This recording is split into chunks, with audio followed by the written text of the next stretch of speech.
António Moreira Pinto. A data e o seu local de nascimento. 8 de 2 de 49, tu ias Marcanaveses. Com quem vivia antes de ser mobilizado? Com os meus pais. O que é que eles faziam, Sr. António? A agricultura, fomos trabalhadores da agricultura. E o senhor estudou? Estudei até a 4ª classe, depois parou. Teve uma ocupação, uma profissão antes de ser mobilizado? Trabalhar na agricultura. Agricultor. Para que este colónia foi mobilizado? Foi Moçambique. E em que ano? Penso que foi em 1971. Lembra-se do dia em que recebeu a notificação que iria para a guerra? Lembro. Como é que foi? Uma coisa, na altura já estava mentalizado, já estava considerado isso uma coisa normal. Eu nunca tive medo da guerra, também. Havia pessoas que, quando ia para a guerra é as circunstâncias da vida, igual, a gente, hoje está-se bem, amanhã está-se mal, não é? Porque a guerra também nos ensina muito. Agora, muita gente nunca foram à guerra, não sabem coisas, esperam para aquilo que é um bicho de 7 cabeças, mas afinal não é. Agora, sabe que isto é... Há muita falta de formação para as pessoas serem guerrilheiros, para ir para a guerra. O mal disto aqui, toda esta coisa, é falta de formação. E foram mobilizados mais rapazes do seu local de residência? Eu, como era edição individual, fui sozinho. Não foi assim, porque onde eu frequentava, no quartel das transmissões, era pessoal de todo o país. Não era, geralmente, quando se formavam companhias ou assim, formavam-se das próprias terras, que assentavam praças juntos, pois muitos saíam juntos. Agora, nas especialidades, já não. Já éramos colocados onde calhasse. E em que quartel base ficou colocado? Cá? Lá. Lá foi na primeira companhia do Becaste 18. No Revia Niassa. Estive lá sempre, enquanto estive na guerra no ultramar, embora fizesse também. Tinha lá outras unidades, como é que se chama? Destacamentos. Então, tínhamos 2 destacamentos, a maior parte do tempo estava nos destacamentos, porque não me importava de estar nos sítios mais isolados, nunca foi assim muito. E ficou junto com outros homens da sua terra? Não, nunca tive foi ninguém sozinho? da minha terra. Nem da terra, nem de cá de Porto, há pouco. E que funções é que o senhor ocupou? Era telegrafista. Radiografista, mas depois também tomava a liberdade, gostava de andar à caça, gostava de fazer também à pesca, tinha lá tudo isso, no sítio onde eu estava, onde podia praticar tudo isso, não é? Não, quanto tempo é que esteve lá no... Lá, 24 meses, ainda passou. 24 meses? Sim. Ora, estive a partir de cá, no sábado, aleluia, às 4 horas da tarde. Cheguei a Moçambique, não sei agora vou dizer qual foi o dia, mas foi 21 dias de viagem. Depois, até chegar a Nacala, ainda demorou mais 3 dias. Depois tive 2 dias em Nampula. Depois tive 8 dias em Nova Freixo, depois se apanhou a coluna e fui parar ao Revia. Logo no primeiro dia que fiz a viagem, caí abaixo da caminhoneta, da PLE. Já de noite, comecei a dizer, olha, andar nestes... A gente depois não conhece nada, vai para um sítio que é totalmente desconhecido. E depois, quando vão assim grupos de amigos, eu não ia sozinho. Não tinha ninguém, não conhecia ninguém. Depois a gente forma os nossos grupos. Pronto. Embora tenha sido muito cruel, a gente apanhar certos indivíduos que têm a mania que são superiores uns aos outros. Que eu testava era a superioridade dos indivíduos de Lisboa. Estava lá muito mais de Lisboa, só que tinha a mania que eram os maiores. E ao fim e ao cabo, se calhar eram piores que os outros, eram mais fracos que os outros. Foi assim que a minha vida militar lá foi passando. E como foi a sua adaptação lá? Ao território, à paisagem, ao clima, à língua? A adaptação para mim foi muito fácil, porque quem cá já trabalhava no campo, apanhar calor, apanhar frio, apanhar uma coisa e outra, lá também não foi difícil, embora houvesse dias quentes como aqui, não é? Mas também havia frio, porque no norte da África havia quase cá neve. Onde eu estava, não caía neve, mas havia umas noites, depois ele era assim, meio ano de chuva e meio ano de calor. Quando era o calor, era chuva, e quando depois estavam assim os tempos enovados, as ventanias frias, pronto, assim. Agora, para mim, nunca foi assim muito difícil, porque já é habituado cá, não é? Só aqueles meninos que estão a andar nas escolinhas, neste aqui, mas eu não. E como era a vivência cotidiana no quartel? Os horários, as rotinas, a vossa divisão de tarefas? Sabe que nós, cada um estava um dia de serviço, punhamos um dia de serviço. Às vezes, entre uns e outros, podia-se cervejar noutra coisa, do resto andámos por ali, comer, dormir, às vezes podia-se um jogo de bola, assim, e depois quando havia as patrulhas, as saídas para o mato, assim, aí já era, e eu reparava, por exemplo, aquela malta de para ir para fora, para eles era um crime, aí Jesus ir para fora, eu não tinha problema nenhum. E nas patrulhas, já uma patrulha de os 3 e 4 dias, lá para o meio do mato, também, sem ter qualquer... depois, havia sempre coisas que aconteciam, não é? Ainda quando foi, dizer assim, olha, tu vais fazer a última coluna. Foi lá primeiro que tive uma mina. Arrebentou uma mina na coisa, entre o Revi e a Análise. Depois, lá acontecimentos que eu disse, pois não é possível, estes indivíduos vêm aqui para a guerra, não percebem nada disto. Eu ia na 9ª viatura, porque eu podia escolher em que viatura quisesse ir, como era radiografista, e eu geralmente ia sempre nas mais de trás, mas nunca na última, porque a última era de combustível. Eu preferia ir em cima dos sacos do arroz, da coisa, porque se houvesse um arrebentamento de uma mina ou qualquer coisa, eu estava mais protegido. Tentava ir num sítio mais protegido. Depois, eram 2 furriéis que iam a comandar. Começaram logo a mandar granadas da frente para as traseiras. Eu mandei lá apanhei lá um menato que ia lá à minha beira. Vai lá avisar que aqui atrás, não, isto foi uma mina que está aqui atrás.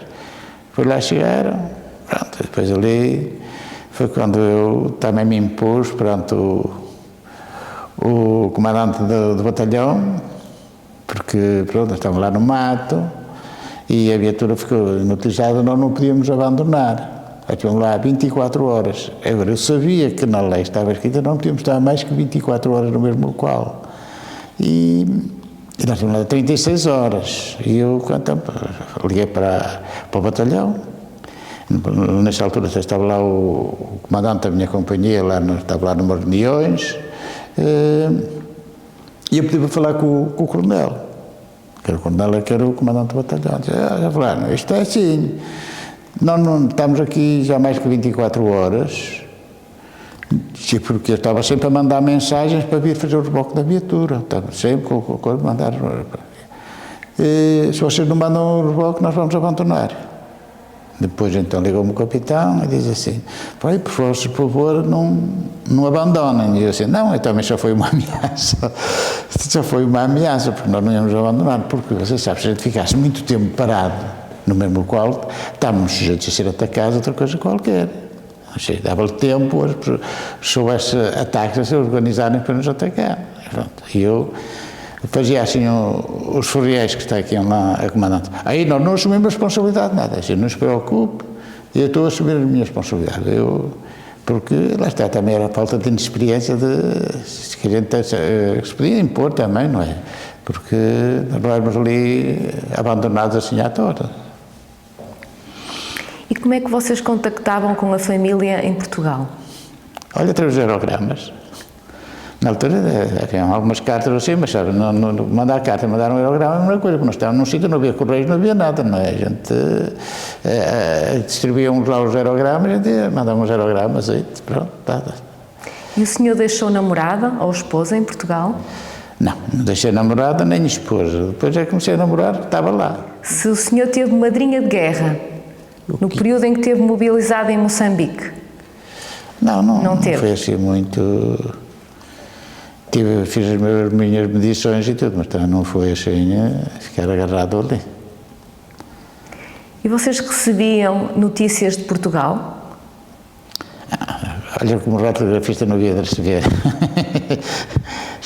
Como recebíamos notícias também de todo o Moçambique, nós também contactávamos com muitas outras unidades,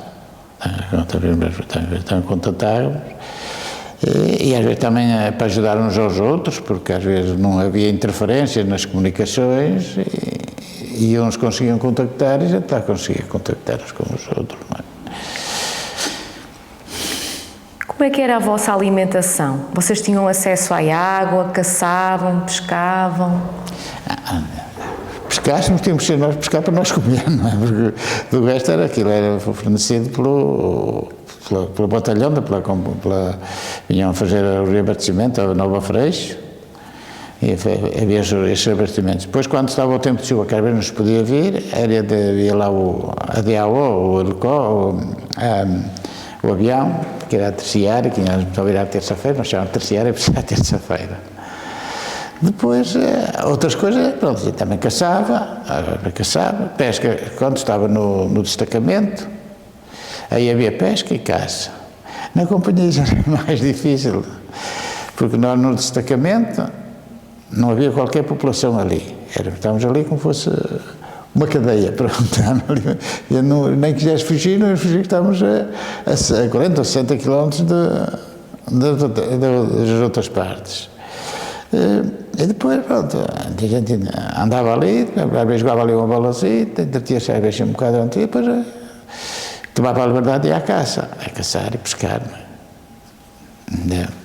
Nunca enfrentei, assim, nenhum animal, mesmo só enfrentei uma vez, foi uma onça. E ela saiu lá da toca de onde estava, vinha em direção a mim, eu comecei a olhar para ela veio, olhou para mim, deu meia volta, foi-se embora, deixa-te ir. Porque eu pensei, mas aqui há duas hipóteses, ou mato, ou morro. Ou é atacado. Então é preciso ter coragem para a gente aguentar ali aquilo, não foi lá pegar nada. Também matei lá grandes peças de caça, matei impalas, palábios,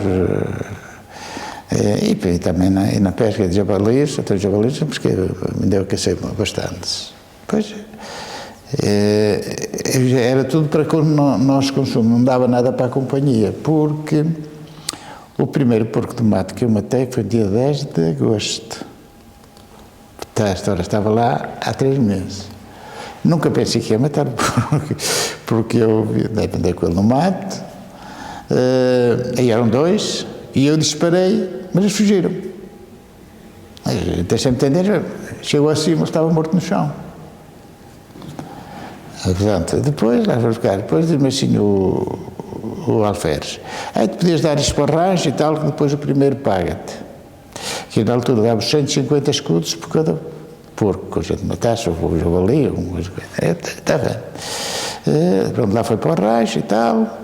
Depois eu cheguei à companhia e disse assim para o sargento, olha, queria 150 escudos, o alferes disse, do porco que eu matei lá. E a resposta dele foi assim, eu só te dou 150 escudos que me pagares a munição do exército.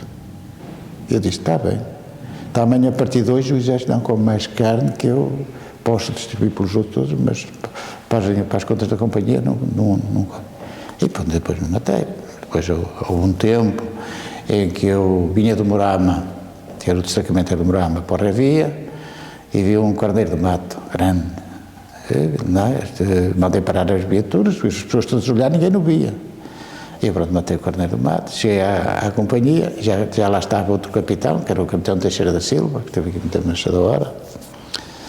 E foi tirar a ver os militares, porque eu vim para tomar banho, arranjar, E os africanos foram arranjar logo a peça de caça. Ele foi lá para a beira dele, quem é a peça de caça? A peça de caça, o senhor não sabe quem é, porque os africanos é assim.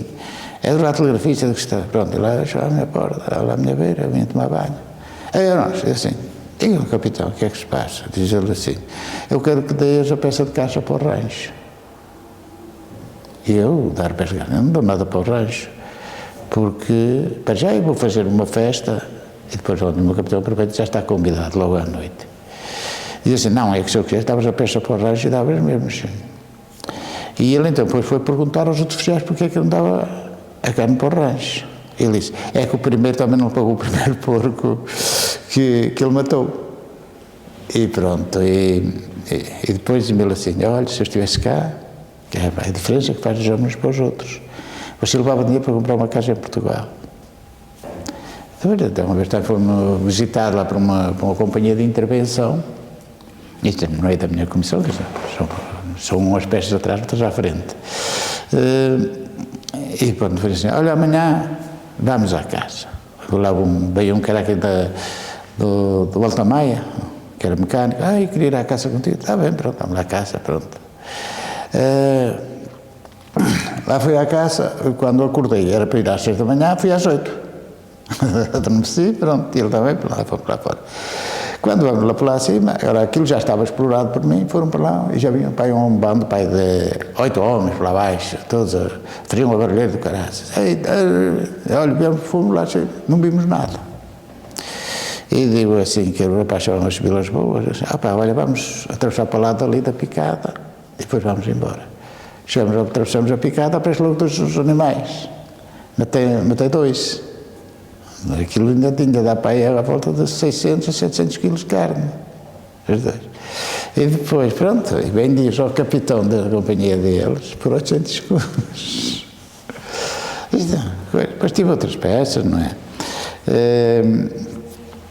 Que estavam lá no destacamento de Morama, uma vez à hora do almoço. Havia sítios que era assim. À hora do almoço, e venho cá fora à casa de banho, que era no meio do mato. E olho para o outro lado do rio, estavam lá os meus cavalos. Eu buscar a arma, não disse nada a ninguém.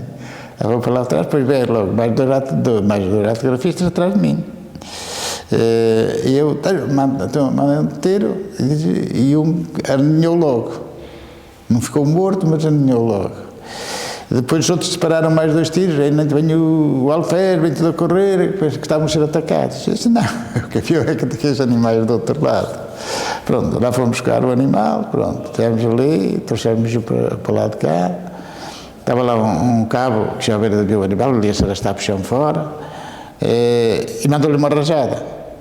E eu disse, não é assim, estás a ver? Ele continua a fugir.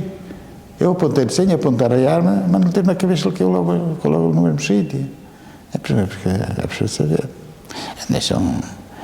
Depois também, quando foi já para o fim, quando a gente para o fim já está mais habituado à guerra, pronto.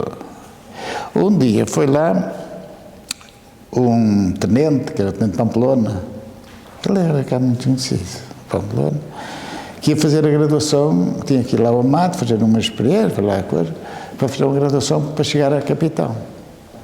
E fazia sempre as coisas, este gajo ele é militarista, está bem, eu só ia fazer a patrulha com ele. Vamos fazer a patrulha, para o meio do mato, chegando lá uns quilómetros, e passamos pelo meio da mata fora, e quando chegou às 4 horas da tarde, disse assim, tenente, isto é para parar. E diz ele assim, é para parar? Não, é para seguir. E eu disse, olha que é para parar. E ele, não, é para seguir. Digo-lhe assim, pronto, você que eu sigo, você que manda. Agora você sabe que eu tenho que comunicar com a companhia. Diz o Frialdade, olha que você tem que mandar o CITREP. O CITREP quer uma comunicação, mas eu quero obrigatório a fazer. Diz ele assim, pronto, não, e eu zero, lancei a antena do gado, e pronto, e assim, não, eu agora estou à espera do CITREP. Aí, ao menos dê umas coordenadas. Ele era tenente, devia saber. Dei-me a mão nas coordenadas. Depois assim, olhando, mas tenho meia carta no chão. E ele estendeu a carta no chão, eu lá dei as coordenadas, pronto. E disse-me assim agora, e como é que o senhor fez as coordenadas? Olha, quem devia saber isto era o senhor, não era eu. Pronto. Eu comecei depois a dizer-lhe assim, pronto, agora vamos levantar e vamos para o objetivo. E eu disse, não, vamos dormir aqui. Sim, vamos dormir aqui. Estávamos a conversar, e digo assim, olha, e diz ele assim, mas nós estamos perto do objetivo. E eu chamo ali o guia. Ele levava um guia. O guia, olha, estamos mesmo perto. E digo assim para ele, guia, olha uma coisa. Nós hoje estamos aqui, não é? Amanhã nasce o sol deste lado e vai-se pôr daquele. E ele, sim. E depois da manhã vai voltar a nascer e isto foi preciso fim da tarde terminar. E assim, talvez não tiver que ficar para outro dia. Diz assim, então já quer avançar, avance. Ele disse, não, pronto, então vamos ficar aqui. Aqui lá dormimos, lá durante a noite, de manhã, vamos embora. Preparatoriamente fiz esta observação. Então, o senhor parte de uma companhia para cá e não viu todos os altos e baixos que passou, não viu todas as coisas de resto. Está tudo destinado, está demarcado aí na carta. Já tinha que saber isso. E eu, pronto. Diz assim, depois lá está, depois há falta de experiência, as pessoas vão e não sabem. Uma vez estava no destacamento de Morama e estava lá outro pelotão que era da Ilha da Metarica. E depois eu, já era uma zona que eu já às vezes começava a ir à casa. E fomos fazer uma patrulha. E andamos a manhã inteira e quando se foi à volta do meio-dia para almoçar e tal, paramos. E nisto continuámos a andar. Eu às vezes viro-me assim para quem ia guiar, aqui à frente, até uma pessoa que vai à frente, era o Ferriel. E digo-lhe assim, eu tinha aquela liberdade, uma pessoa como o fotografista tem sempre mais, sei lá, o que é que você anda aqui a fazer? Então, mas já há um bocado passou ali, agora já passa acolá, o que é que anda aqui a fazer? Ele disse, só falou para mim e para o Alferes que ia com ele. Eu estou perdido.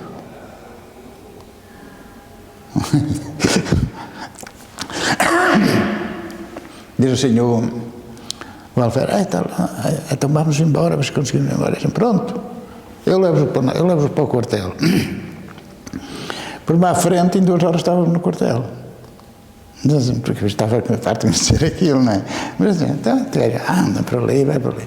É porque muitas das vezes, em África, se perdiam muitas companhias, muitos militares perdiam. Pô, a gente, por exemplo, uma pessoa quando vai a caminhar no mato, começa a ver, as árvores estão todas à mesma altura. Entramos dentro de uma mata sagrada. Nós temos que saber como é que nos vamos orientar. Eu era trabalhador no campo, não é? Mas não é assim. Depois, quando vai à frente, nunca pode olhar para trás. Tem que, vai ver aquela árvore, depois daquela já vê outra, e depois vai ver outra, e vai marcar sempre aquela linha mais ou menos reta. Porque se olhar para trás, começa a circular. E depois às vezes há esses problemas da... Depois também outra vez, uma vez estava no sexto ou oitavo. Sr. António, vocês tinham assistência médica no quartel? Tínhamos o sargento enfermeiro ou o cabo enfermeiro. Não tem mais ninguém. Nem no lá ia médico nenhum, nem nada. Se houvesse alguma coisa, pedia-se uma evacuação e fazia-se uma evacuação. Não havia... Se houvessem feridos graves ou assim, chamava-se logo, era bem o helicóptero ou coisa, e vai para o Hospital Central, para Nampula ou qualquer coisa, ou para Vila Cabral. E o senhor, quando foi ferido, foi socorrido e evacuado por uma enfermeira paraquedista? Sim, fui. O senhor, quando foi ferido, foi socorrido e evacuado por uma enfermeira paraquedista? Eu não foi, dei uma queda, ia em cima de um animal E depois, ao fazer a curva, lá o coisa, e eu bati com o ombro. Nunca mais fiquei bem do ombro. Depois, assim, eu nem que fosse, não cheguei a ser evacuado, nem que fosse fazer a evacuação, eu não tinha objetivos para conseguir curar os ombros. O ombro, uma pessoa fica com a mazela para sempre. Porque sabe que fazer uma operação a uma clavícula, a uma coisa qualquer, é muito difícil. Não sei se sabe, pronto. Foi o ferimento, eu tenho mais estresse de guerra, não é? Portanto, agora não continuo a viver, porque eu fiquei sempre com uma mazela cá dentro de mim quando mataram o capitão da companhia.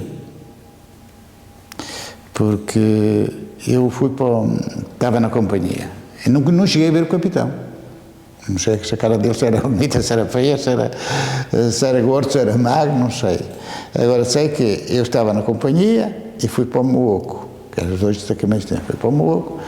Depois lá fomos, durante a noite, a gente tem a coisa, ou por esquecimento ou por outra coisa qualquer, não dei a comunicação quando cheguei lá embaixo. Mas eu, penso que foi por interferência, que às vezes queríamos comunicar com um lado com os outros, e havia interferências que não se conseguia. Pronto, depois, ao outro dia, ele manda lá ir uma patrulha, uma coluna, e eu vim para a companhia. Cheguei à companhia, ninguém me disse nada, nem dos meus colegas, ou companheiros de luta, do lado dos escolares, dos outros lados, ninguém me disse nada. Cheguei lá, outro dia de manhã, já com a companhia para o mato. Fomos levados num Aberlié, e com militares. Chegou ao mato. Isto foi à noite. Depois, as outras coisas que eu sei foi o que me contaram. Depois de manhã, estou a fazer a ligação para a companhia e vem lá um soldado preto, que eles eram todos pretos, que eu estava numa companhia que era de africanos, não era uma companhia de brancos, era uma companhia de, moçambicanos. E vira-se assim até o alferes era preto. E diz ele assim, vem lá para cá, pega na arma e vira-se assim para o alferes. Eu quero comer, tenho que me dar já. Eu disse, tem calma.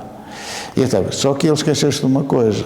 Se ele levantasse a arma, caía logo morto no chão, porque eu tinha-me sempre lá na câmara e tinha uma G3 também, ao pé de mim, que era sempre a minha companheira. Okay, ainda bem que não aconteceu. Olha bem rapidamente para a companhia. Eu, ninguém também ia me ensinar. A companhia. Olha, este onde passou-se assim, estava aqui um rapaz, um preto, um africano, não falar a palavra preto, é chato, não é? Um africano, que veio que já está há 13 anos na tropa, e veio de Nampula para aqui, para Rabier. Lá ia parar os que chamamos degradados todos. E depois, à noite, que é, sabe como é, os maiores safam-se sempre, já para fazer patrulha de noite, fazer guarda de noite. E eu, como tinha vindo, estava em convalescência, não podia fazer. Depois começaram, bebem uns copos, lá à beira do rancho, lá que eu vou fazer isto, eu vou matar 2 ou 3 oficiais, porque é engraçado, pronto. E os outros africanos disseram, mata. Só foi isso, já foi coisas que me contaram. Depois vai a sair para a população, nós passavam um farpado, e vem um militar com a arma para dentro. E ele passou, onde é que vais com a arma? E assim, me despedi da minha, lá nos ia mulher, da minha mulher, e venho, e vou matar 3 ou 4 oficiais. E ele virou sempre e disse, tu estás bem, virou as costas, mandou logo um tiro no meio das costas, que ele logo morto no chão. Os africanos é assim, não é, a gente não pode confiar muito.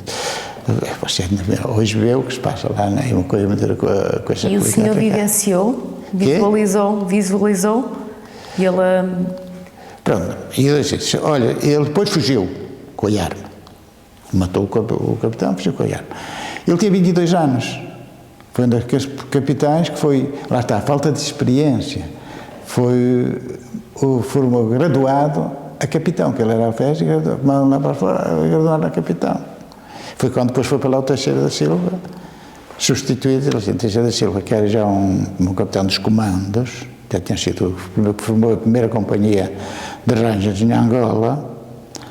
Dizia assim, eu quando vim para cá vinha com medo. Quando viu aquilo que lá aconteceu, disse, muitas vezes as coisas acontecem porque as pessoas não têm capacidade de lidar com homens. Porque muita gente sabe que certas coisas não se podem praticar, mas praticavam-se. Então a pessoa vem doente, vem por aí vai. Mas é o poder de uns sobre os outros. Ele sempre existiu, não é? Como é que vocês ocupavam os vossos tempos livres? Estou a dizer, às vezes ele jogava, andava-se ali a jogar às bolas, às vezes, e do resto, nós também tínhamos um tempo, andava sempre bastante ocupado. Há quase 2 dias saíamos. Saímos para o mato, mas ainda houve foi fazer uma coluna a Nicoco. Não a patrulhar a pé. Lá fomos, lá fora. E foi 2 dias. E o enfermeiro junto a mim, que é lá à minha beira, e depois de andar já uns quilómetros, já para uns 20 quilómetros, começou a ganhar bolhas nos pés, pôs-se descalço. Eu disse assim para o capitão, o alferes, assim, não o deixe pôr descalço. E tal, ele amarrou umas coisas no meio, umas ligaduras nos pés e tal, e lá foi. Durante a noite, foi uma noite de trovoada, chover, depois de manhã vimos, ele já não conseguia andar, já não andava. Então, toca a fazer uma maca, e vinha na maca. Tive que parar a meio do caminho para mandar ir o helicóptero para o transportar para o hospital. Quem é que estava a fazer isto tudo? Não era os viajantes, a gente dizia, não, isto tem que se fazer isto aqui assim, que não conseguimos fazer agora aos 40 km com ele assim, porque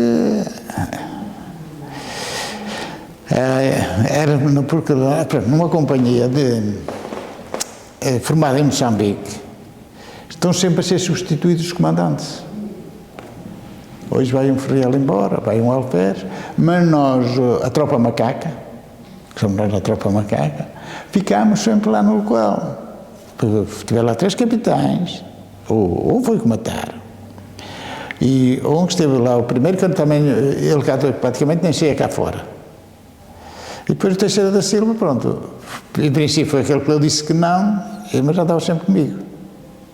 Para qualquer coisa, eu quando fui fazer patrulhas com ele, ele disse assim, nem todos os militares têm a sua capacidade para acompanhar esta coisa da guerra.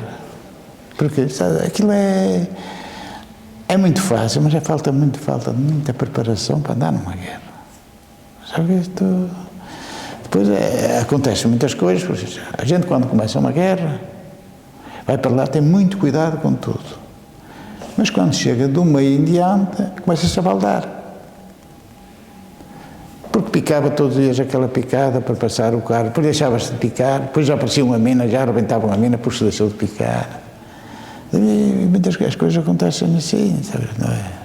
Porque muitas vezes é falta de cuidado, não é? Agora, um soldado não pode tomar a iniciativa dos comandantes, nem quem nos comanda, mas muitas das vezes isso acontecia-me a mim. E como é que vocês passavam os feriados e as festas? O Natal, a Páscoa? Olha, no férias nunca passei férias. Nunca passei férias. Porque... As festas, o Natal, a Páscoa? A Páscoa é um dia normal, é um dia como qualquer, podia ser um dia de guerra, podia ser um dia de coisa, lá se podia comer uma coisa qualquer, mas não havia Páscoa, não havia Natal, não havia feriados, não havia sábados, não havia domingos, não havia nada, não. Na guerra não há nada, estamos ali e temos de estar sempre presentes. Pois, se acontecer alguma coisa assim, temos de estar sempre presentes, não há. Eu, embora tenha gozado os 3 meses de férias, mas nunca aceito a companhia. De férias. Estava lá, era preciso trabalhar, trabalhava-se na mesma. Porque, quer dizer, o que é que eu vinha fazer de férias para Nampula? Não tinha lá amigos, não tinha ninguém. E as viagens? Como é que eram os contactos com as populações locais? Vocês contactavam? com o povo local? Ora bem, onde eu estava em Moçambique, aquilo era assim. Houve a guerra, que as populações estavam todas espalhadas. E então eles reagruparam à beira das companhias, por exemplo, fizeram um reagrupamento no Moco. Estava lá, fazia lá uma população grande, o resto que estava espalhado pelo mato já não existia, estavam ali todos concentrados. No Revia, também estava lá, o pai 2 ou 3 mil coisas, também estavam ali todos concentrados. Depois iam a trabalhar, e lá para as machambas ou qualquer coisa, mas era tudo ali nas redondezas, não saíam dali. Portanto, era o que se do resto não tinha mais contacto com ninguém. Às vezes, se fôssemos fazer uma coluna à Nova Freixa, que lá viríamos a Nova Freixa, eu ia dizer que vinha a Nova Freixa 1 ou 2 vezes. Do resto, estava sempre lá metido. Lá está, fazia a viagem para baixo, chegava-se lá, carregava-se os carros, passava-se lá uma noite, ficava lá uma noite no chão, a dormir lá, assim, levava as capas, e depois já vinha para cima, carregava-se os carros, vinha para cima, para a companhia, pronto, era assim. E contactavam com outros portugueses na zona em que estavam colocados? Nós só contactávamos com outros radiografistas, por exemplo, quer na Lixa, eram dali de Vila de Conde, havia um que era dali de Vila de Conde, e depois havia os outros que eram de Lisboa, porque mesmo todos estes da rendição individual eram de cada lado, não havia assim, olha, foram para ali, foram para lá, não, eram sempre pessoas desconhecidas, pronto, a gente conhecia mesmo só pelo rádio, mais nada. E quais eram as principais dificuldades que vocês enfrentavam no vosso dia-a-dia? Essas dificuldades, sinceramente, muito, não é? Depende do tipo de pessoas, não é? Se uma pessoa está habituada, não estava aos trabalhos duros, não é assim tão difícil. Agora, para quem vem da cidade, para quem está habituado a certas mordomias, como costuma dizer, é difícil. É muito difícil, não é brincadeira nenhuma. Depois andam ali três, a gente tem que fazer de conta que aquilo que não existe. Não é? Só para ficar preso e não dá. Como é que o Sr. António viveu a sua participação na guerra? Como é que eu vivia a minha participação na guerra? Aquilo era uma guerra escondida, onde eu estava, era uma guerra escondida. Nós nunca sabíamos o que podia acontecer amanhã. Nós estávamos ali, mas mais era uma guerra de minas e armadilhas. Da minha companhia, numa vez, uma mina incendiária entre o Revia e o Murama, morreram 7, queimados, estilhaçados, uma coisa da outra. Outra vez, eu era para ir fazer uma patrulha, que vim de Murama, pronto, aqueles malandros não conseguiam, tinham dificuldade em andar, vim de Murama para o Revia para fazer uma patrulha. Eu comecei para ir fazer uma patrulha. Mas, no entanto, à noite, deu-me o paludismo. Fui atacado pelo paludismo. E tinha trazido do Revia uma enguia que pesava para 5 quilos. Fiz lá uma caldeirada lá com a enguia. E tinha matado um porco também. E também veio porco para o Revia, estava todos a comer. Eu lá cheguei, depois lá passei a noite, depois ao outro dia de manhã, eles saíram de manhã, não lá, como é que eles fizeram, foi? Um pisou uma mina, morreu logo o alferes, não o Ferriel, que ia a comandar, e morreu outro soldado, e houveram mais uma série de feridos. Foi daquelas minas antipessoais que saltam e depois feriu uma coisa.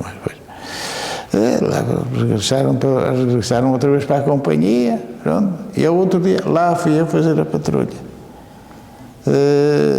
Entre o Revia e, como é que chama outra terra? Chipende. Lá à volta que nós pegávamos de manhã, isto aqui é uma guerra irresponsável. Pegar de manhã, com mochilas às costas, eu levava um carregador, porque eu tinha que levar o rádio, lá vamos, punhamos a pé às 8 da manhã, começávamos a andar, parámos ao meio-dia para comer, até às 5 da tarde, depois de unir outra vez, andamos assim 3 dias, noite. Quando foi ao fim, que depois passamos lá por um morro, um ponto alto, e eu, quando cheguei ao Chipende, já levava 3 armas às costas e o rádio. E os montanheiros africanos estão habituados a andar muito no mato. Eles já não se tinham de pé. Se houvesse um ataque, houvesse qualquer coisa, ficava ali tudo. Porque as pessoas não tinham capacidade para fugir. Isto é fácil quando fala, mas é difícil quando a gente lá está. A gente, lá chegou a Chiquente, depois Chiquente foi para Marruco, depois lá viemos outra vez para parar a companhia. Mas depois já foi de carro. Agora sempre aquela travessia toda, não sei quantos quilómetros é que seria, sei que foi 3 dias sempre. Chegamos lá às 5 da tarde, na hora de partir, estavam lá os carros à espera para irmos para Marruco. Quando é que voltou a Portugal? Depois eu voltei, dia de São João. Eu saí de cá no dia 4 de Abril, lá abaixo do Porto, lá debaixo lá de Lisboa, no barco, no Pátria, e regressei depois, vim de avião, regressei no dia, era para vir no dia 21 de Abril, mas houve um indivíduo, uma evacuação de repente, depois vim no outro avião a seguir, cheguei cá para o dia 25, para o dia 26. De que ano? 73. Foi em 71 e veio em 73. Pois. Quando regressou a Portugal, conseguiu encontrar emprego? Já antigamente não foi logo assim, porque eu vim lá de fora, depois fui trabalhar. Eu falei lá com uma irmã minha, fui trabalhar para a Mecanotêxtil. Um armazém de uma fábrica, onde a gente tinha que dar as saídas e entradas de materiais, não era venda ao público. Está lá naquilo. O gajo está à frente daquilo, à frente do armazém, não é? Porque depois havia outra parte do coisa, que eu quando que ia para lá, pensava que ia para as montagens para fora. Mas não, pronto, estava lá, o gajo era tão chato, que eu, era em junho, ao fim de 6 meses, mais ou menos, disse assim para a minha irmã, estou ali no aturo aquele gajo. E diz assim, olha, ali na Eurofone, em Arca d'Água, há ali uma empresa que parece que preciso de lá de uma pessoa para trabalhar e tudo mais. E pronto, a minha irmã foi lá, e pronto, olha, podes ir trabalhar segunda-feira. Eu fui para baixo, despedi-me e vim para cima para trabalhar. Cheguei lá, em vez de ir para a Eurofone, fui bater à Régio Imprensa. Fiquei a trabalhar na Régio Imprensa. Portanto, não era difícil, na altura, arranjar emprego. Pronto, então, na Régio Imprensa, o que é que fazia? Distribuía livros e revistas. Que distribuía o livro do 25 de Abril, distribuía os jornais ligados também à coisa. Apanhei lá a época do 25 de Abril. Depois, como é isto, houve a revolução, também houve a revolução na imprensa, é que passado mais ou menos 1 ano e tal, foi à falência. Fui trabalhar para as cabos da Fundação. Trabalhei nas cabos da Fundação, não sou uma pessoa daquelas que percebe muito. Mas a trabalhar, lá havia fazer o controle de dinheiro, do que recebia, do que não recebia. Depois meti-me a fazer umas vendas, porque onde a minha mulher trabalhava era umas pessoas que eram bastante ricas, tinham fábricas e tudo. E então eu fazia vendas de Natal. Lá fiz o primeiro ano, depois fiz o segundo, e depois disse-me assim o encarregado, o gerente da Casa de Fundação. Olha, eu para o ano vou fazer uma listinha dos seus clientes, que é para lhe dar para a percentagem. Eu, pronto, muito bem. No primeiro ano, então lá quis entregar a outra, lá fiz a lista dos seus clientes. Eu vendi mais do que os outros vendedores todos. Eram só clientes de Natal, que eles naquela altura. Depois, quando passou-se o Natal, chegou-se ao dia 26 de dezembro, estava lá no armazém, e diz ele assim, há aqui uma marca de champanhe que vai acabar. Vocês, se quiserem, eu digo assim, Sr. Fulano, olha, se eu tenho aí as comissões para receber do que eu vendi no Natal, o senhor pode me dar em champanhe. Já não falamos mais. Não falei mais para ele, nem ele para mim, até me despedir. Depois, quando cheguei a meio de janeiro, Eu comprava todos os dias o jornal para ver, comprei o outro emprego, agora foi através do jornal. Já depois vi que era muito ruim de arranjar emprego. Estava uma altura que era horrível. E eu te sugeri para aquele chico esperto, de saber que eu tinha trabalhado num armazém que era o Hotel Pereira, onde deixei lá um irmão meu. E eu comprei o jornal numa quarta-feira. Havia de fazer responder esse anúncio numa quarta-feira, mas não, só vi na quinta. E digo assim para o ajudante, ainda vou conseguir este emprego. Que eu ganhava 7 contos e era um emprego a ganhar 12 contos e 500. Diziam assim, não, é impossível.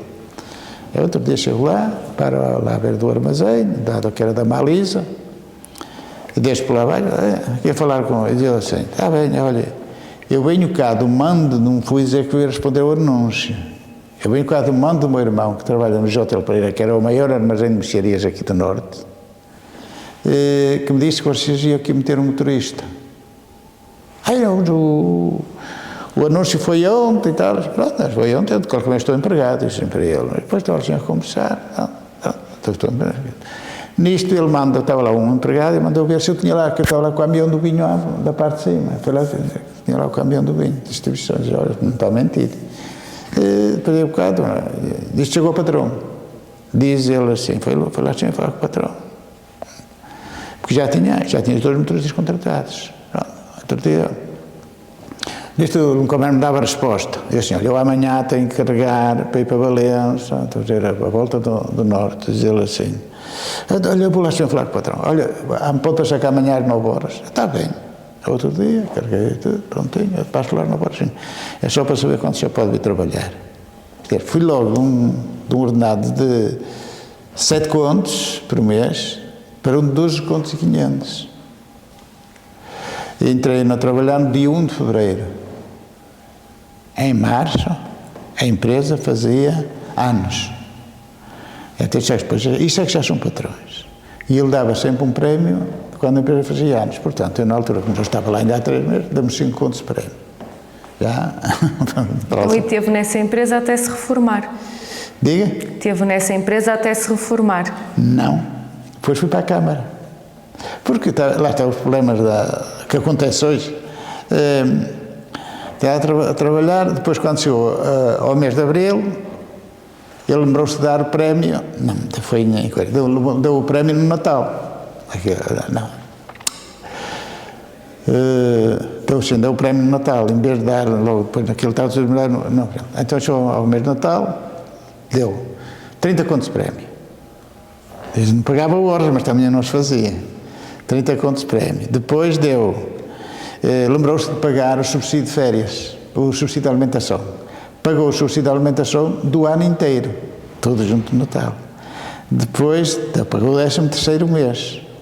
E depois, quando chegou a abril, que a empresa fazia anos, aumentou mais, deu mais outros 30 contos, e aumentou para de 14 contos, 12 contos e 500 para 14 contos e 500. Depois, quando chegou a abril, deu outra vez 30 contos. Era assim, aquela empresa era assim. Mas, quando eu fazia 3 anos, pareceu que, na altura, os contratos eram ao fim de 6 meses, ficava efetivo. Mas alteraram a lei, passou para os 3 anos. Eu, quando eu 3 anos e tal. E então eu disse, olha, vou-me inscrever para a Câmara. Nem me sei que alguém me inscreveu na Câmara, que eu tenho 5 anos a ver o tempo que estive lá fora no ultramar, para vir formado como boas coisas. Ao fim de... Lá fui fazer os exames, fiquei em primeiro lugar na Câmara. Então, porque aquilo também foi feito na base do esforço, como eu trabalhava. Pronto, depois chegava ao Sr. Fulano, olha, eu vou-me embora, porque eu tinha-lhe dito, quando ele me disse que eu assinei para outra empresa, que ele criou uma empresa, e eu assinei para essa empresa, e eu disse-lhe assim, Sr. Fulano, quando ele criou outra empresa, eu tive que assinar, e dizia assim, a oportunidade que eu tiver para sair, eu vou-me embora. E pronto, sei lá, Sr. Fulano, olha, diz assim, pronto, se eu disse, e depois fui trabalhar para a Câmara, quando vinha aqui, porque eu quando trabalhava na Malisa, eu distribuía shampoos, sabia talcos, sabia tudo, que era da Johnson & Johnson. Os conhecem, os produtos da Johnson? O Pink Lotion, agora já não existe Pink Lotion, certeza. os talcos, depois foi quando foi lançado a primeira vez as fraldas descartáveis. As primeiras fraldas descartáveis. Havia os pães higiênicos Stay Free, havia o Finiseguro, ou o Seguro, como que nós chamamos. Andei durante 5 anos a fazer este serviço. O senhor, no fundo, teve várias profissões. Foi a fazer tudo. Depois fui trabalhar para a Câmara, fazia de jardineiro, depois estive a vender numa empresa, trabalhava mesmo na Câmara, a vender desinfecções, foi na filha do professor Serrão. Não sei se sabem quem era o professor Serrão. Era um médico, ali um laboratório na Rua Santo Tomé, que fazia análise quando as pessoas faziam lá o Papa Nicolau ou qualquer coisa, fazia análise disso. Ele depois morreu lá da coisa. Depois fui também, trabalhei de jardineiro, deixei de jardineiro nas horas vagas, então fui para lá para fazer cobrador. Fui cobrador, fui vendedor, fui técnico de desinfecção, eu nunca tinha sido técnico. Depois, olha, não gostei da desonestidade que eles praticavam e vim embora. Dizer, não, meus amigos, aqui acabou. Porque eu, como vendedor, ando a dar a cara. Porque ele diz, então, Sr. Fulano, eu prometo, vou fazer uma desinfecção, prometo que chego lá, vou eliminar as baratas todas, e afinal não é assim. E ela responde, sabe, Sr. Pinto, se eu fosse a fazer aquilo que você diz, fazia.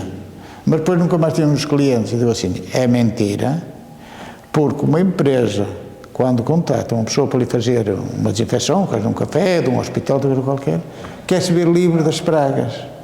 Mas afinal de contas, depois quer manter os clientes. E a honestidade é sempre importante. E depois, sabe como é? Claro. Era preciso limpar o café, o restaurante, que eu podia emprego em café, restaurantes que eu fiz, até o quartel em São Jacinto, fui desinfetar. Fui desinfetar a fábrica de louças de Vista Alegre. e não era técnico de desinfecções, era labrador. A minha profissão. Que marcas a guerra deixou em si e na sua família? Deixa ser muitas marcas. Ainda hoje sinto muita dificuldade de dormir. Ainda hoje estou-me constantemente a lembrar de certas coisas que aconteceram na minha vida, mas lá fora. É uma luz que me parece que nunca mais se apaga. Acendeu, umas vezes arde mais forte, mas nunca mais se apaga. Não é, eu esqueço isto, esqueço aquilo, mas já estou outra vez a me lembrar daquilo.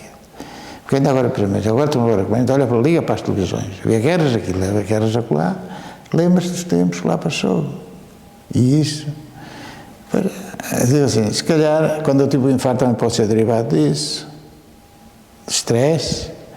Quando tive o AVC também, e tudo isto pode estar interligado. Sabe, não é? A gente às vezes não pensa. Porque eu tinha a minha irmã que trabalhava no Hospital de São João. Era responsável pela escola, no Hospital de São João, mas era na escola de Anatomia Patológica. Vocês não passaram por lá, de certeza, ou seja, é outra coisa. E ela sabia muita coisa sobre a medicina. E ela dizia, há muitas coisas que estão ainda a acontecer hoje, que foi de coisas que já vêm do tempo de outra hora. Mesmo, por exemplo, esta coisa que eu tenho agora na coluna, isto foi criado de novo. Agora é que começa a refletir-se. Porque eu fui fazer uns exames, também foi a nível de medicina. Fui lá fazer um exame, fazer a prova de esforço, e de assim, médica. Você era atleta? Não. É que a sua pulsação é muito baixinha. Anda à volta dos 40, onde em média é 60. Eu comprava um relógio, qualquer coisa, o relógio no meu pulso. O relógio adiante, o meu pulso atrasava-se. Eu mesmo quando estive com o AVC, estava com a pulsação a 45. Agora não, agora anda à volta dos 60. Pronto, a pessoa já não faz tanto, porque eu andei depois de vir reformado da Câmara, que eu vim com 52 anos, Ainda trabalhei 9 anos a vender mexaria. A gente, para ter alguma coisa na vida, tem que trabalhar, não pode. Agora, vejam, o meu filho está lá, está a dormir, ei, não pode jogar. Eu disse, olha, foi tudo o que eu tenho, não caiu do céu, foi fruto de trabalho. Lutou. E como é que o senhor considera a sua experiência vivida na guerra colonial? Sabe, é uma experiência que a gente nunca deseja ter. A experiência de uma guerra, não, a gente não. Embora eu vi as pessoas falavam, isto, aquilo, outro. Uma coisa é as pessoas falar, outra coisa é viver. Uma coisa a gente fala-se, discute-se isto, discute-se aquilo. Outra coisa é viver a altura, né, o acontecimento na coisa. E que recomendações deixaria aos mais jovens com base naquilo que viveu? Há recomendações que, pronto, hoje não há. Antigamente agarrava-se as pessoas, tudo para a guerra. Hoje é de ponderar muito bem se querem ser militares de profissão, de carreira. Porque o essencial é ser militar. Hoje há carreira militar. É ser militar de carreira, mas com responsabilidade, com assumir e saber que, assim, não, eu vou fazer uma experiência, que se amanhã houver uma guerra, outra coisa qualquer, eu estou preparado para uma guerra. Porque ainda agora, isto que aconteceu na Ucrânia foi muita falta de experiência de parte a parte. Então eles sabiam que a guerra vinha a acontecer, estava anunciado. Não criaram trincheiras de toda a altura para eles, que agora vão por todos os lados. Eles podiam ir com aviões, uma coisa e outra, mas chegavam ali e caíam nas trincheiras. É preciso, uma guerra tem que ser formada com isso, não achar ali. Agora vês lá alguns túneis, já andam para ali para o e acabam de privatir. Porque se estivessem entrincheirados aquilo lá, mas quando vês os primeiros ficavam todos. Aliás, mesmo da tropa russa, acho que morreu para lá gente, que a gente nunca sabe os que morreram. Agora, os ucranianos, quando já estão embora. Porque são pessoas, se me parar, é muito mais fácil defender-se do que atacar. Como é que gostaria de ser recordado? Recordado? Olha, não tenho assim, vou-me recordar como uma pessoa, um herói, uma coisa, não fiz nada especial para ser herói, não fiz nada especial para coisa. Sou um ser humano, anda aqui, pronto, olha, amanhã fecha-se a porta, acaba-se o ciclo e pronto. Isto acontece a todos. Não há ninguém que fique aqui para lembrar recordações, uma coisa daí, outra embora. Muita gente tenta criar mas ninguém cá fica para fazer recordações. A gente tem medo da morte, isto, aquilo. Claro, toda a gente tem medo da morte, mas há quem nem enfrenta de frente, há quem tenta tirar sempre para trás. Não é assim. Pois a morte é humana.